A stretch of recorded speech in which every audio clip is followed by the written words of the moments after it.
हमने सोचा है कितनी बदनामी होगी मेरे नाम की।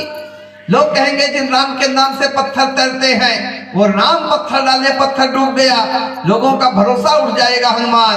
हनुमान जी ने कहा नहीं प्रभु, मैं इसी बात को डंका पीट पीट करके कहूंगा, ये दुनिया वालों, राम के नाम लेने से जड़ पत्थर भले तैर जाते होंगे पर राम जिसको अपने हाथों से छोड़ देंगे वो तो डूब ही जाएगा। भला उसे कौन बचाने वाला है? बचाने का काम तो केवल राम का नाम करता है। आज राम जी को लौटा करके आए, समुद्र पर पुल बन गया। कितना चौड़ा पुल? 4 फीट। गीता प्रेस गोरखपुर ने फोटो निकाला था उसका। 4 फीट चौड़ा पुल। समय कितना है राम जी के पास में? 1 महीने का टाइम दिया था रावण ने। मास दिवस कर कहा न माना, तो मैं मानव काढ़ कृपाना मार दूंगा। तब हनुमान जी लंका में बैठे सुन रहे थे। हनुमान जी लंका चलाए, लंका से लौट के आए, 1 दिन लग गया होगा। राम जी पैदल चले, बेग चलिए प्रभु आनिए भुजबल खलदल जीत। 3 दिन आने में लग गया राम जी को, समुद्र तक पहुंचते पहुंचते 3 दिन राम जी अनशन करने बैठ गए। 7 दिन बीत गया। 3-4 दिन पुल बनाने में भी लगा होगा। 100 योजन दूर पुल बनाना था। अभी हमसे उत्तर प्रदेश में एक पत्रकार ने पूछा, बोले गुरु जी एक बात बताइए, राम जी बड़े विचित्र हैं। हमने कहा क्या हो गया? बोले अगर पुल ही बनाना था तो अयोध्या से इंजीनियर बुला लेते, जनकपुर से इंजीनियर बुलाते, बंदरों से पुल बनवाया, बड़े बड़े इंजीनियर बना देते। हमने कहा राम जी बंदरों से पुल बनवाए थे, अभी तक चल रहा है, और इंजीनियर से बनवाए होते लोकार्पण के पहले बह गया होता था। इतना भ्रष्टाचार घोटाला कर देते, सब खत्म। आज राम जी ने बंदरों से पुल बनाया, 4-5 दिन लग गया। राम जी के पास बचे हैं 20 दिन। 4 फीट चौड़ा पुल है और सेना कितनी है जानते हैं? पदुम 18 जूथप बंदर। 18 पदम तो केवल सेनापति है, ब्रिगेडियर है सेना में। सेना कितनी होगी? पार्वती जी ने कहा महाराज बताओ सेना कितनी है? शंकर जी ने कहा पार्वती, बोले 100 मूर्ख जो करण चाह लेखा। जो इनको गिनेगा वो बहुत बड़ा मूर्ख होगा, गिनती नहीं आएगी। मेढकों को तौलना और बंदरों को गिनना ये सबसे कठिन काम है। तराजू में आप बंदरों को, मेढक को उठाइए, बराबर कहीं तब तक मेढक कूद के उसमें कूद जाएगा, उससे कूद। बंदरों को लाइन लगाए राम जी गिनने के लिए, 1 2 3 4 50 गिने, और जब दूसरी लाइन में पहुंचे तब तक वो लाइन वाले इसमें घुस गया।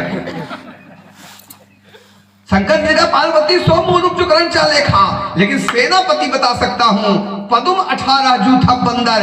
18 पदम सेनापति है, ब्रिगेडियर है सेना में। सेना इतनी विशाल है, इस सेना को पार करना है। 4 फीट चौड़े पुल से अगर पार होगी 1 महीना लग जाएगा, सेना पार नहीं हो सकती। सुग्रीव का चेहरा उतर गया। सुग्रीव ने राम जी से कहा महाराज पुल तो बन गया, लेकिन क्या? बोले सेना पार नहीं हो पाएगी, बहुत लंबी सेना है, पुल छोटा है। राम जी ने कहा चलो सुग्रीव पुल देख करके आते हैं। और राम जी खड़े हो गए पुल पर आकर के। अब देखो राम की सुंदरता कितनी है। पुल पर हमारे राम खड़े हैं और राम जी को देखने के लिए खाली जितने समुद्र में जलचर थे सब निकल के खड़े हो गए। बोले देखन कहूं प्रभु करुणा कंदा, प्रगट भये सब जलचर वृंदा।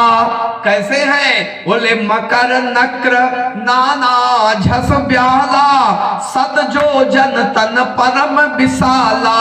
ऐसे एक नहीं जे खाही, एकन के डरते पिडराही। 100 योजन के जानवर खड़े हो गए निकल करके, लंबे लंबे। मकर नक्र नाना झस ब्याला सब खड़े, बड़े बड़े सांप निकल करके अजगर खड़े हो गए राम को निहारने। चारों तरफ जानवर ही जानवर। राम जी ने देखा, बोले कहो सुग्रीव कहीं तुम्हें समुद्र में पानी तो नहीं दिखाई पड़ रहा? सुग्रीव ने कहा महाराज जानवर के अलावा कुछ है ये नहीं है। तो बोले सेना से कह दो जिसको पार जाना हो चला जाए ऊपर से। अरे सुग्रीव ने कहा महाराज पार जाने को तैयार हो, अब मान लो अजगर नीचे डूब जाए तब? सब बंदर नीचे नहीं गिर जाएंगे। मकर ने जब भाई लिया नीचे गिर गया तब भगवान ने कहा टंग को हिला के देख लो। सुग्रीव ने गदे से सबको हिलाना चालू किया, लेकिन प्रभु ही बिलो कहीं टरही न टारे। सब अपलक निहारने लगे राम को, कोई हिलने को तैयार नहीं हो रहा है। और राम सुग्रीव ने कहा महाराज ये नहीं हिलेंगे। राम जी का जल्दी से ना पार कराओ। कहां से पार हुए? पुल से एक बंदर पार नहीं हुआ जी, सारे बंदर कहां से पार हुए? बोले से तू बंधु भई भीर अति कपिनभ पंथ उड़ाही अपर जल चरिन ऊपर चढ़ी चढ़ी पार ही जाही। सारी सेना पार हो गई, जानवर केवल राम के सौंदर्य का पान करते रहे।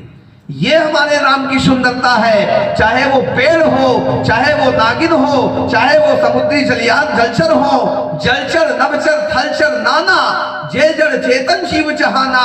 चाहे वो जलचर हो, थलचर हो, नभचर हो, सब राम के सौंदर्य को पाना चाहते हैं। पूरी सेना पार करा दिया। और जब सेना पार हो गई तो सुग्रीव ने कहा राम जी एक बात बताइए, ऐसे ही जैसे खड़े होने पर 1 सेकंड में इतना बढ़िया पुल आपने बना लिया 100 योजन चौड़ा, अगर सरकार पहले खड़े हो गए होते तो क्या नुकसान हो जाता? बेकार में हमसे पहाड़ ढुलवाया, बेकार में हमसे पुल बनवाया, मेहनत करवाया, यही सरकार पहले खड़े हो जाते। राम जी ने कहा कह तो ठीक रहे हो सुग्रीव, मैंने इतना बड़ा पुल बना लिया, लेकिन तुमने ये नहीं देखा कि मैं खुद कहां पर खड़ा हूं। सुग्रीव मैं उसी पुल पर खड़ा हूं जिस पुल को तुमने अपनी मेहनत से बनाया है। कहा क्या मतलब? बोले व्यक्ति मनुष्य जब अपने कर्म का एक छोटा सा पुल बना लेता है तो उसके लिए मैं कृपा का बहुत बड़ा पुल बना दिया करता हूं। पर कृपा का पुल तभी बनेगा जब आप कर्म का पुल बनाना चालू कर देंगे। जब तक कर्म का पुल नहीं बनेगा तब तक कृपा का पुल भगवान कभी नहीं बनाएंगे। कर्मण्ये बाधिकारस्ते माम फलेषु कदाचन। आज भगवान की सुंदरता है और इतने